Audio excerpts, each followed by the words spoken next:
pasteur Bienvenu Mbungu, nous développons le thème Congo phare du réveil mondial de l'Église. Qu'est-ce qu'on peut comprendre par cette thématique-là? Quel est le message que veut faire passer le pasteur Bienvenu Mbungu en positionnant le Congo en première place pour le réveil mondial de l'Église? Merci, monsieur Chadwi Diaz, et je salue au passage nos amis téléspectateurs. Je crois qu'on comprendrait mieux cette thématique en s'inscrivant dans ce qu'on appelle le cycle de la mission. La mission implique un peuple, la mission implique une époque. C'est Israël qui commence avec la mission, comme vous le savez, et après Israël, avec le rejet du Christ, l'Europe a pris le relais de la mission, et puis c'est l'Amérique à partir du 19e siècle avec le réveil protestant américain. Donc vous avez là à peu près 3 âges.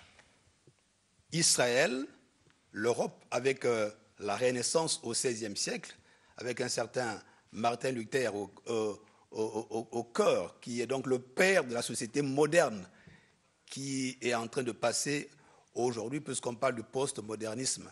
Et puis il y a eu la 3e époque avec l'Amérique. En principe, nous sommes arrivés au 4e âge de la mission, donc le dernier, la mission du Sud. C'est ce que j'ai appelé la commission du Sud.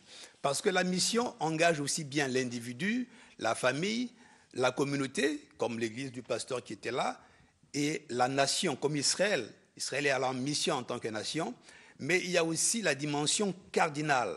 Voilà, en tant qu'Orient, Christ dit que le salut vient des Juifs, ils sont en Orient. Donc l'Orient a accompli la mission. Et puis les nations, on peut le relais, c'est le temps de la domination des nations sur Israël, avec l'Europe. Concrètement, c'est quoi cette commission?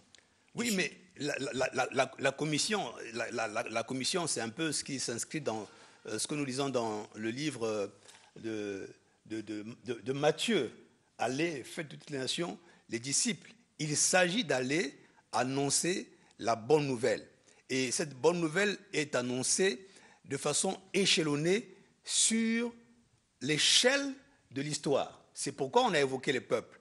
Alors, quand on a évoqué Israël, l'Europe, l'Amérique, puisque l'Amérique est la dernière ou le dernier peuple à évangéliser le monde aujourd'hui, moi je suis traducteur de la Bible, ceux qui travaillent avec nous dans le cadre de la traduction de la Bible, ce sont les Américains.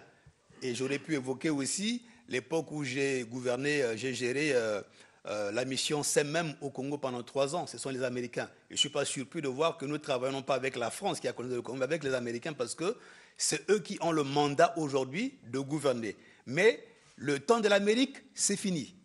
Et on est comme en train de vivre une espèce de transition. C'est pourquoi ce désordre dans le monde aujourd'hui. Il faut qu'il y ait un peuple qui incarne la gouvernance spirituelle. Quand elle sera incarnée, à partir de ce moment-là, le reste va se recycler, le politique, l'économique, etc.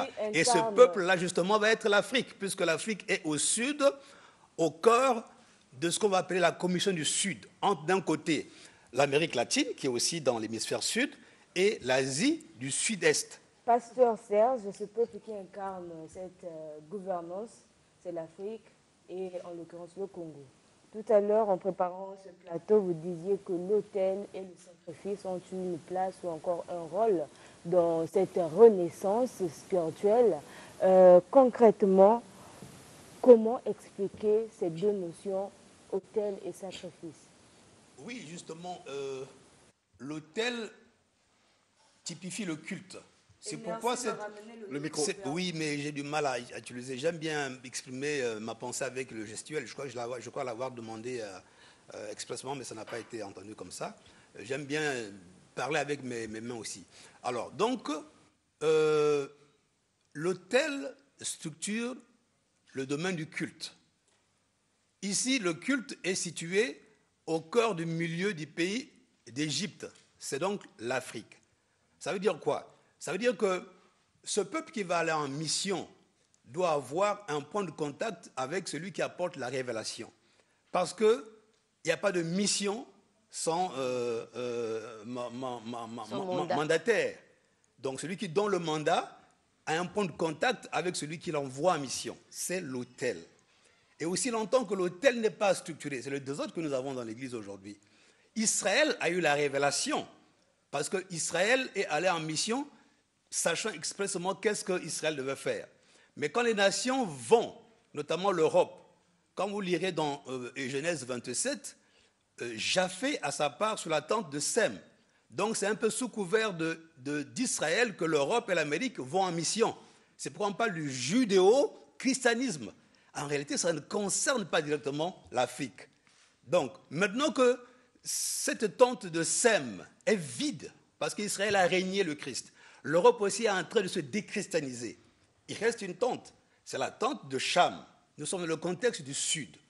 Mais cette tente-là a d'autres réalités. C'est pourquoi il faut considérer le premier réveil donc avec Israël et le dernier, parce qu'en réalité, il y a deux tentes. La tente de Sem et la tente de Cham. Celle de Sem étant vide, celle de Cham maintenant qui doit structurer de nouveau le culte. Justement, pasteur, donc il faut Vous avez, en attendant que Orsili vous pose peut-être notre préoccupation, vous avez expliqué ce que c'est l'autel et qu'est-ce qu'on entend par sacrifice dans cette renaissance. Voilà, le problème aujourd'hui, c'est que même quand l'Europe prend le relais d'Israël, le culte est comme un culte difforme. C'est comme c'est un pseudo-culte, le culte dans lequel nous sommes là. C'est pourquoi il ne peut pas développer l'Afrique. Regardez combien d'églises sont en train de prier aujourd'hui. Mais après tant d'années d'indépendance, le Congo est toujours là. On est en train d'accuser Non, la réalité est au niveau du culte. Donc, le culte qu'on est en train d'exploiter est en réalité décontextualisé. Ce n'est pas un culte qui cadre avec le contexte géo-africain. Il faut donc que l'Afrique entre dans la révélation. Et c'est biblique. Parce que, quand vous lirez, il y a deux peuples qui se manifestent dans la prophétie de la Bible. Il y a Israël, et puis on annonce un peuple inconnu. Vous lirez ça dans Isaïe 65, verset 1, vous lirez ça dans Isaïe 18, dans Isaïe 19, on parle d'Égypte comme premier peuple, et on se demande, mais quelle est cette Égypte? Et en réalité, ce peuple a été annoncé depuis Deutéronome 32, verset 21. Et Christ vient le confirmer en Matthieu 21, 43. Il dit, le royaume sera arraché à Israël et sera donné à un peuple. Mais quel est ce peuple?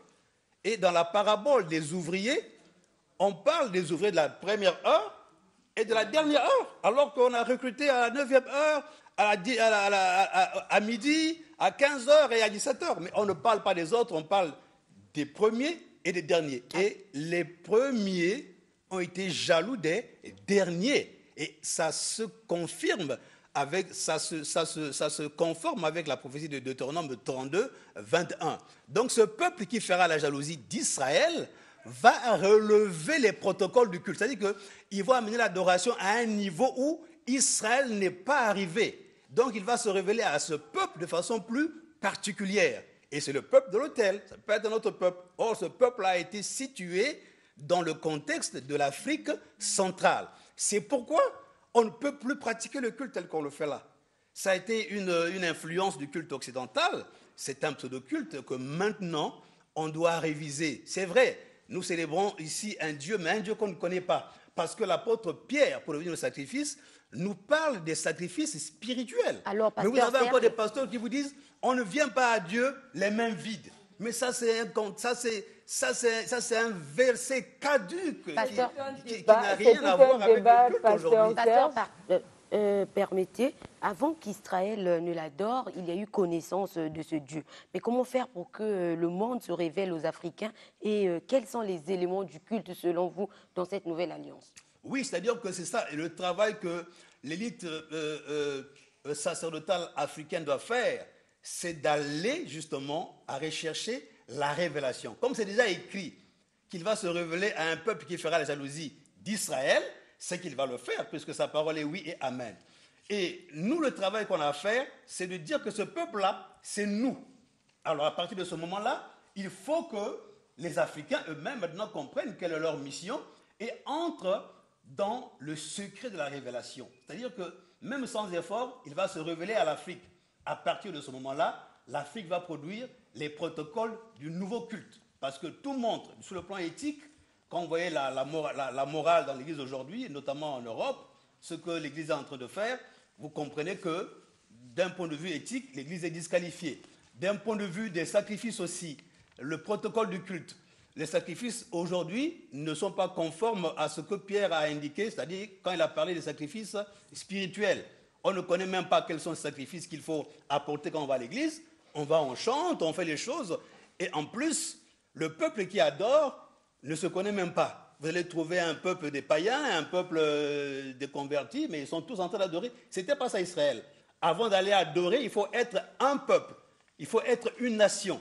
C'est ce que nous ne sommes pas, puisque vous trouvez dans l'Église un mélange où il y a tout, mais nous parlons d'adoration. C'est pourquoi nous parlons d'un pseudo-culte, parce que dans ces conditions, on ne connaît pas le Dieu qu'on adore. Et c'est le reproche que Christ fait à la Samaritaine. Vous adorez ce que vous ne connaissez pas. Et aussi longtemps qu'on est dans le contexte du pseudo-culte, l'Afrique va tourner en rond, alors qu'en réalité, c'est à elle qu'il revient de relever le protocole du culte dans le Nouveau Testament, parce que Israël n'a pas connu ce culte dans le Nouveau Testament. Paul, Pierre ont fait la mission. L'Europe a fait la mission. L'Afrique fera la mission, mais l'Afrique va surtout développer la dimension adoration, la dimension culte. Et c'est pour ça que nous sommes venus ici. Un peu comme vous dites dans un de vos livres, sinon le titre de votre livre, Maintenant l'Afrique. C'est un peu ça, Maintenant l'Afrique. Oui, c'est-à-dire que ce Maintenant l'Afrique commence par l'autel. Quand l'autel va être révisé, quand le culte va être révisé, à partir de ce moment-là, l'Afrique pourra entrer le micro est trop éloigné quand même. Trop éloigné. L'Afrique sera entrée dans le protocole du nouveau culte, et c'est ce nouveau culte qui va produire la nouvelle cité africaine qui est déjà en plein frémissement. Alors, merci beaucoup, pasteur. Bienvenue Mbungu, sage bienvenue Mbungu. Nous aurons peut-être l'occasion de vous ramener ici dimanche prochain, parce que je vois sur Internet et dans mon inbox ici beaucoup de questions qui fusent, beaucoup de questions qui viennent, et on trouvera l'occasion de vous ramener ici pour vous donner un peu plus de temps qu'aujourd'hui. Quels sont vos contacts si des gens aimeraient bien discuter, élargir sur ces questions avec vous? Vous pouvez nous appeler au 06 979 27 47 06 979 27 47, et pour ceux qui pourront, le vendredi prochain, nous serons en conférence au 31 rue Paul Kamba à Poto Poto. Merci. Merci beaucoup, pasteur. Bienvenue Mbungu.